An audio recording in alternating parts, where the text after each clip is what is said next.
Participate this evening, and I would yield back. Thank you. I'd like to take some time now to rise to talk about something that I've talked to, some would say, too much on this floor, to yet again discuss the grave threat and massive opportunity that is the climate crisis. Even as we talk right now about the necessity of limiting global warming to less than 1.5 degrees Celsius, let's follow the math. The planet has already warmed by 1 degree. We only have 0.5 degree to go. The last 7 years were the hottest ever on record. Even in spite of the pandemic, global levels of carbon dioxide have hit record levels. In fact, the last time CO2 levels were as high as they are right now was 4 million years ago. Sea levels were 50 feet higher.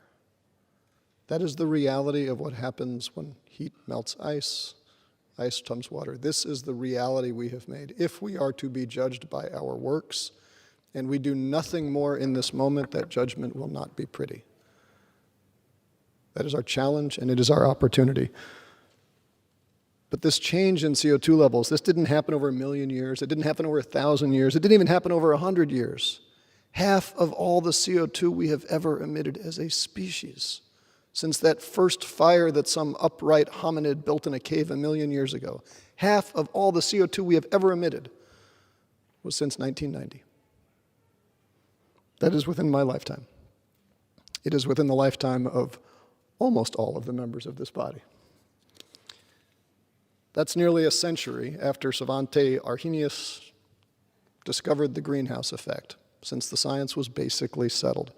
100 years after the photovoltaic effect was invented that powers solar panels today, and more than a decade after the fossil fuel companies knew about climate change and decided to promote misinformation instead of acting. 1989, when the UN formed the IPCC, when Ronald Reagan's EPA said we need to create a global cap and trade program to reduce a global pollutant, to protect the ozone hole, chlorofluorocarbons.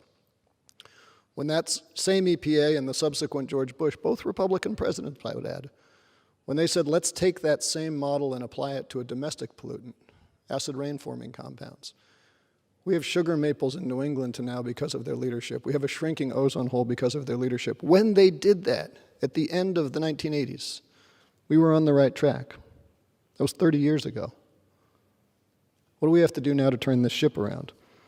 The heck of it is we know what we have to do to reduce our emissions, and we know how to do it. Building out clean energy infrastructure, creating and building wind turbines, solar panels, building big things is what America is good at. We do not need to be constrained by our ambition.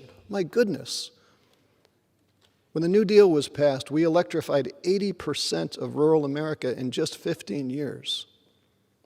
I'd like to think our capabilities are even greater now. Let's embrace that opportunity. The hard questions in this line of work are the zero-sum ones. How do you allocate wins to some parties when they imply a loss to another? That's not climate. The hard questions in clean energy policy are not how we allocate the pains of this transition. They are how we allocate the gains of this transition. Clean energy is cheap energy. If you don't believe me, ask anyone with a solar panel on their roof how much they paid for electricity yesterday. Ask anybody with a coal plant, they know that number. The clean energy transition means it's a win for the folks who get to go to work building more efficient buildings and wind turbines and solar panels. It's a win for every American. I've pulled this. 100% of Americans like to pay less for energy. They will all win. 100% of Americans like cleaner air. They will all win. 100% of Americans do not want to live on a coast that's flooding, or forests that are on fire, or derechos that are coming across the Midwest. Our obligation is to seize this chance and to make sure, this is a hard problem, but it's a good problem, to make sure that those gains are equitably distributed through our society. The President's infrastructure proposal is just that. It isn't just a chance for clean energy, it's a make or break opportunity to finally do what's scientifically necessary before it's too late. Proposals like a clean energy standard, a build out of electric transmission lines, requirements for federal purchases of clean energy will help send our emissions from the electric sector to zero, will be the bedrock of a new clean economy.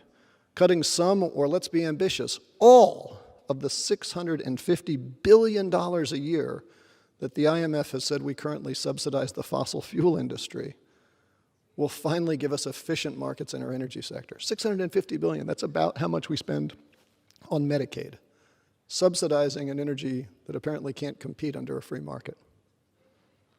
This will help make lives better for hundreds of millions of Americans, both now and in the decades to come. Now, 12 years ago, when Waxman-Markey was the debate du jour, we let an opportunity to act on the climate crisis pass us by.